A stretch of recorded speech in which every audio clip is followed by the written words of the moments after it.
Folks, welcome into another episode of That Betting Show for August 27, 2019, your one-stop shop for all your sports betting needs. He's Teddy Sabranti. Give him a follow on Twitter at Teddy_Covers. I'm Donnie Seymour at RightSide VP. We got an interesting week this week coming up. Zeke entering the 11th hour of his watch. Time is starting to run out.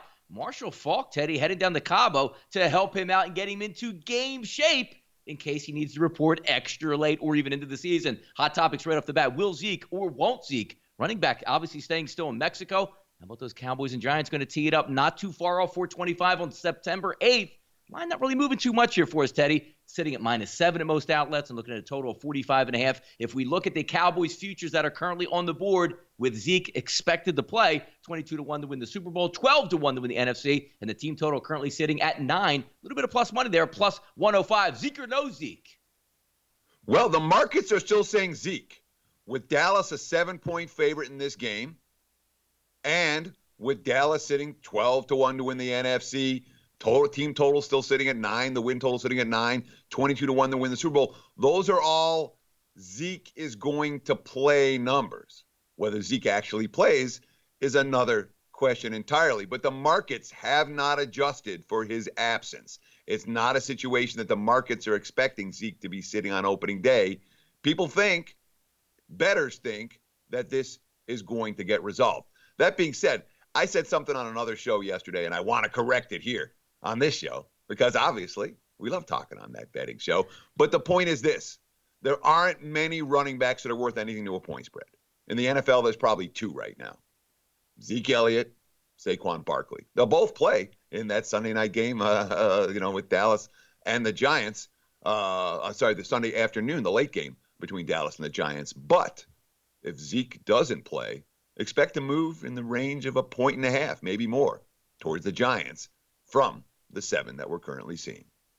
Boy, is it getting really close here, Teddy. I'm going to have to send you out a T-shirt that you can wear on some shows that say running backs' lives do matter out there. So get ready for the football season. We're going to have you ready here at sportsbookreview.com. MLB update. Look, I know we're excited about week 1 of college football coming up this week. The NFL right around the corner, but there is some Major League Baseball updates we got to bring to you here. The baby boomer, Bryce Harper, solo home run in the bottom of the 8th inning to close the lead to 4-3 with the Philadelphia Phillies and the Pittsburgh Pirates, which the Phillies actually end up winning in the 11th inning. And how about this one? Sean Rodriguez exacting a little bit of revenge from his former Pittsburgh Pirate clubs. The Braves went down to Colorado Monday, 3-1. The game stays way under, Teddy. And if I remember watching it yesterday, into the 6th and 7th innings, not even anybody had scored yet, maybe even to the 8th inning when we saw our first run. And also the Cardinals continue to pound the Brewers. When you're in a playoff race, and the best thing you could do is go head-to-head one of the teams that's in a playoff race with you, just continue to destroy them. That's what the Cardinals are doing. How about Homer Bailey, victorious? I don't know if there's any video montages with him coming back to Kansas City and Kauffman Stadium, but the A's did some damage in that game. Sure, that's going to happen when you look at Kansas City's bullpen these days. When things go south for the Royals, they're going really south. Obviously, yesterday, Oakland with a nice win in Kansas City. Let's talk about Bryce Harper for a minute and these Phillies. Number one, they needed that game last night. They need every game they can get against it's not the good teams that the Phillies are struggling against. They're struggling against many of the bottom feeders. The Pirates have been garbage since the All-Star break. The Pirates gave Philadelphia all they could handle. Big home run for Bryce to send it to extras, and then Sean Rodriguez with the walk-off. That's a win that the Phillies absolutely needed to have to stay alive in that wild card hunt. As for Colorado winning yesterday, look, the only games the Rockies are winning right now is when their opponent doesn't show up or score runs. That was the case yesterday for Atlanta, but Colorado's been in an ugly free fall in recent weeks. They're not a team I'm excited about putting my money on down the stretch. And it was bizarre last night. The betting markets were pounding. There was all kinds of Milwaukee money against St. Louis. And I understand they wanted to fade Wainwright. They wanted to fade Rainwright. Doesn't matter right now. Right now, the Cards are a good team and the Brewers aren't. The Cards are a hot team and the Brewers aren't. The markets bet it the other way last night. And all that money, well, the books got to keep it. And how about around the NFL training camp, Teddy, as we're getting closer to the season? And just take a look. September 5th, we're going to kick it off live as the 100th year the National Football League kicks off, and that's going to be between the Green Bay Packers and the Chicago Bears. Some information around the league. We weren't on the air yesterday to talk about it, but obviously the Andrew Luck retirement situation, a huge boondoggle that's going to take place out there in Indy, a team that was looking to win the division, make a run in the AFC, and also maybe possibly get to a Super Bowl, seems to come to a halt. We saw the lines actually changing by the minute with the season totals dropping and also the odds increasing whether or not the Indianapolis Colts can actually win the Super Bowl. So Frank Reich, he does have a little bit of background here in getting some backup quarterbacks ready to pursue and win a Super Bowl, obviously not creating Nick Foles, but obviously helping Nick Foles get through to the Super Bowl and win the MVP. Injury news out of Patriots camp. This is a big one here. David Andrews will be diagnosed with blood clots in his lungs. Not sure if he's actually going to be able to play this year. That's reminiscent of a lot of the Dallas Cowboys center, Travis Frederick, that missed some time, or actually missed the entire year with a mysterious illness as well. Falcons hoping to get Julio Jones' massive extension underway before they play their first game. And the Skins, hallelujah, Case Keenum, welcome into the show. You are the starting quarterback for those Washington Redskins. It's important to talk about the implications of Andrew Luck's retirement, not just in terms of the Colts. The betting markets immediately adjusted everything on the Colts, when it comes to their season win total, which dropped from 9.5, 10 down to the 7.5 range. We saw, obviously, odds to win the division. They went from favorites to plus 210 dogs to win the division, to win the AFC, to win the Super Bowl, et cetera, et cetera. The week one line against the Chargers, all adjusted immediately. The market's quick. What doesn't always get adjusted immediately, what you can sometimes find value with after the fact, all the derivatives. And in particular, think about all the other teams that now are going to face an easier schedule because the Colts aren't as good. Strength of schedule, dramatic difference now for every team that plays Indy, especially the division teams that play Indy twice compared to what it looked like a month ago or a week ago, so it's not just the Colts that these lines affects. It's all the teams they're going to play, or the Luck absence, the Luck retirement effects. It's all the teams they're going to play need to be adjusted at least a little bit based on the transition from Luck to Jacoby Brissett. When it comes to your starting center diagnosed with blood clots in your lungs and he might miss the season, yeah, that matters for New England. It matters a lot. And this is a Patriots team. Again, we've kind of looked, glossed over it. It's New England. They lost a lot from last year. Their best pass rusher, their best offensive lineman. Now they're starting center, Gronk, et cetera, et cetera. Brady's not getting any younger. That's an impact injury for New England. And as for Washington with Case Keenum, what are you going to do? I mean, the Redskins don't have a whole lot of good choices. Case Keenum looks like he's the least bad option. Over under 3.5 starts for Case Keenum. What are you taking? Donnie, you going to take over or under before Dwayne Haskins takes over? That's actually a really good number to look at. I'm going to, I'm going to go with the over. I think he's going to get about 4 or 5 starts before they hand off the reins there, Teddy. Yeah, Gruden is probably coaching for his job this year, which means that if he has a chance to leave the veteran in longer, he'll do it. I would probably take over 3.5 myself. Interesting stuff here. And by the way, we get to cheat a little bit here on that betting show, which is nice because we have some Thursday night football. Every single game this week in the preseason is going to be played on Thursday. Why is that, you say? Yeah. We're getting ready for the regular season, which takes place exact kickoff 1 week from this Thursday on Thursday Night Football. Up at the Patriots, open up -3.5 at some outlets offshore, dip to 1.5. Checking out SBRodds.com right now, Teddy. I'm seeing some lines rebounding a little bit, some offshore accounts now at 2.5, but the primary number looks like it's still hanging around 1.5 with a total of 35.5. Both teams enter the preseason final 3-0. This is like a Super Bowl championship game, Teddy. No doubt. I could have sworn we've seen this team play in a Super Bowl, or maybe 2 Super Bowls, or maybe 2 classic Super Bowls, or maybe a helmet catch, but I don't think we'll see anything like that in this game.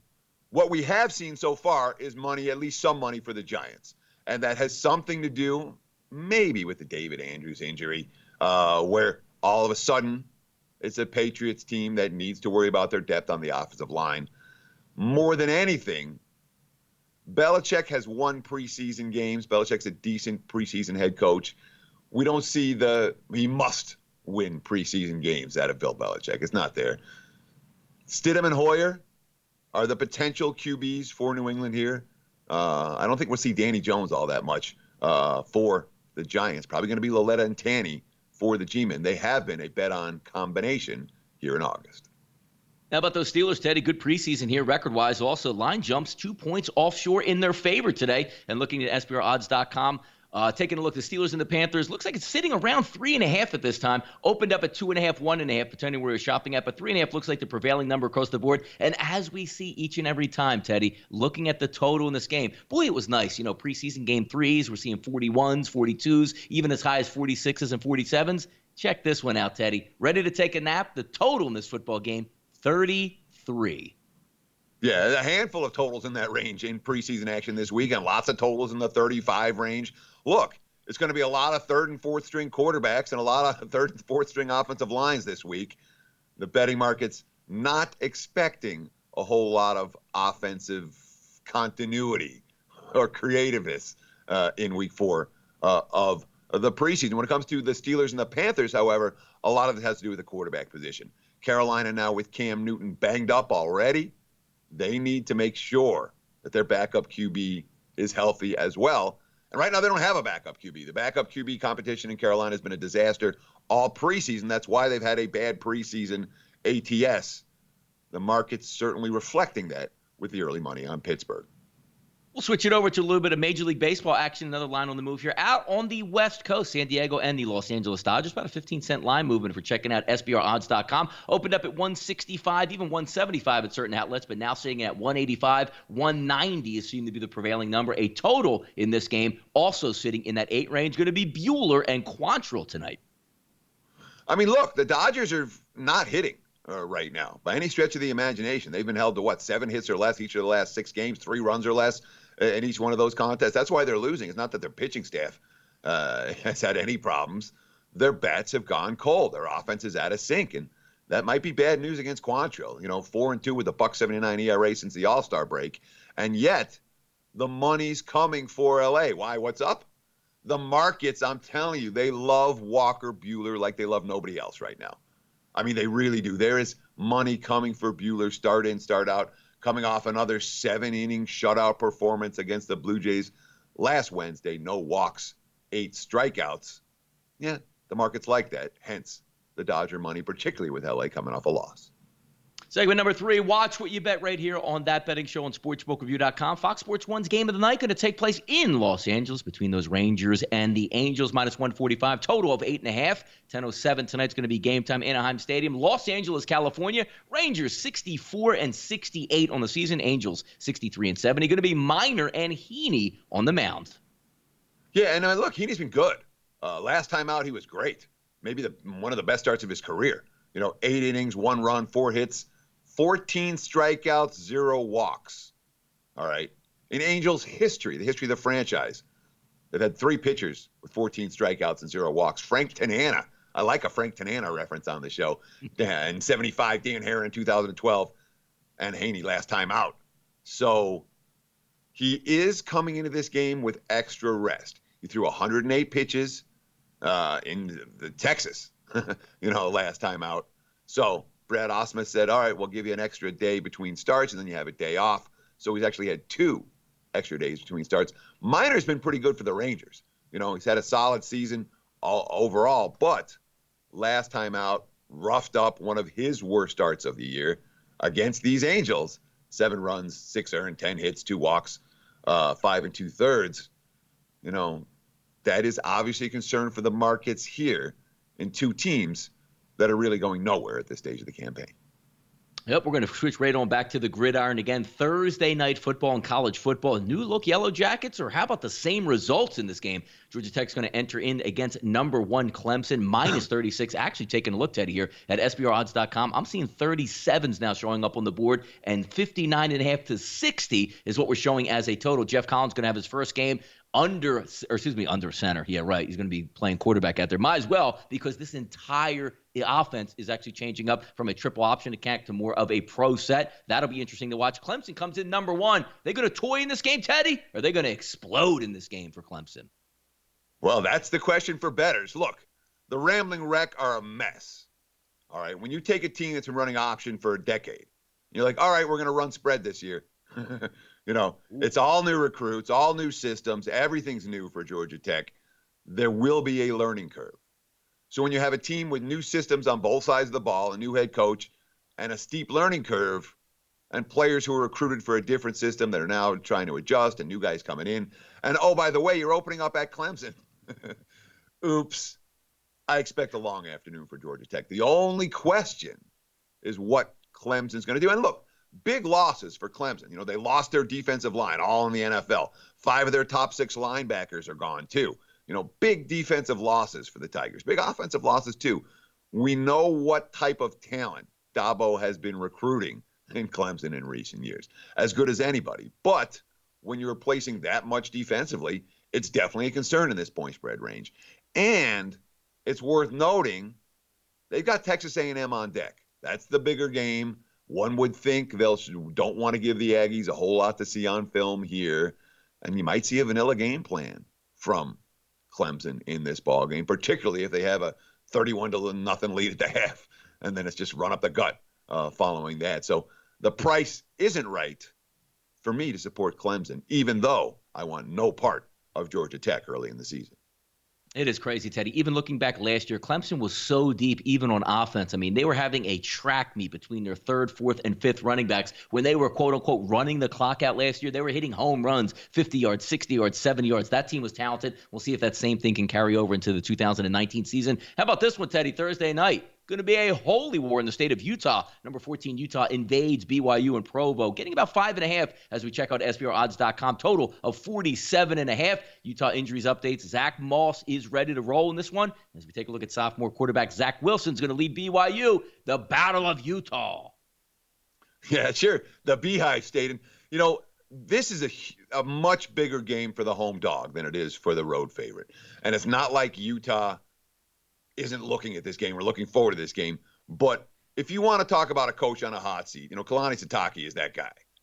BYU has steadily declined under his tutelage, and I don't think it's all his fault. The decision by the administration to go the independent route as opposed to the Mountain West route has turned out to be a failure for BYU. It's hurt them recruiting, and it's hurt the product on the field.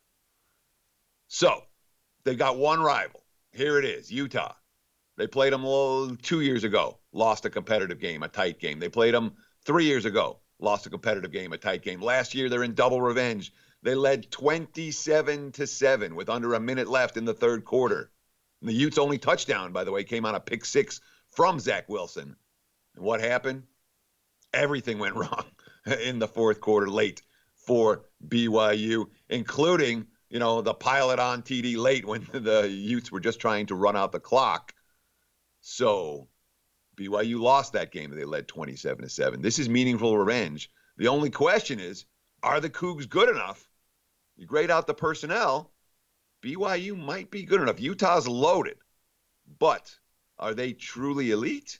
I'm not so sure. It'd be BYU or pass for this better. Week 0, Teddy, gave us a little bit of a taste there. An ugly type performance between Miami and also the Florida Gators. But as you saw the ratings come out, we are a starved nation, especially for college football. So week 1 kicking off here, which off the mic segment, Teddy, sometimes we pick a little news story from around the world in the sporting atmosphere. How about this one? How to approach week 1 in NCAA betting. The reason why we ask it is because it's not like the NFL. You don't have 4 dress rehearsals. You don't have guys getting under center. When you saw it on Saturday, when new kids are forced to perform, you got freshmen at tackles. You got new quarterbacks on the Miami side. Didn't perform all that well because you didn't get to play Bethune-Cookman the week before. A lot of that's going to play in. Some teams will be overpriced. New regimes coming in, like we just talked about Georgia Tech. Week 1 in college football, Teddy. How about some good approaches here for us? Sure. There's 2 things I want to talk about right here. Number 1 is coaching. I'm absolutely going to look at the track records. Does this coach, does this coordinator have their team ready, or don't they? And all you need to do in that instance is look at a coach's track record. If their teams come out in week 1 and they're ready, it shows. And when they're consistently not ready, it shows. So that's something where a little bit of research can go a long way when it comes to coaching. The other thing I want to point out for week 1 of college football, special teams. There is a huge difference, a huge edge for the team that returns their Ray Guy Award contending punter and their senior kicker who hit 26 out of 28 last year, compared to the teams that graduated those type of guys and are now trying out freshmen and sophomores for the special teams position. There's going to be, half a dozen point spreads this weekend decided by a special teams miscue or big play, mostly miscues. Be aware, be prepared, and pay a little bit of attention to special teams when you're doing your week 1 handicap. That matters more than in your average week. Nope, Teddy, you're dead on. You're just looking at that Miami game, dropping a punt inside your own 5-yard line, missing 25-yard field goals in that game. Definitely a key point to look at. Well, that'll do it for the show today on That Betting Show for August 27th, 2019, your one-stop shop for all your sports betting needs. And once again, college football is here. Professional football is here. Thursday night, a complete track of NFL preseason games along with college football. We hope we got you ready here on the show. Once again, he's Teddy Safranci. Give him a follow on Twitter at Teddy_Covers. I'm Donnie Seymour at RightSide VP. Enjoy your football season right here at SportsbookReview.com.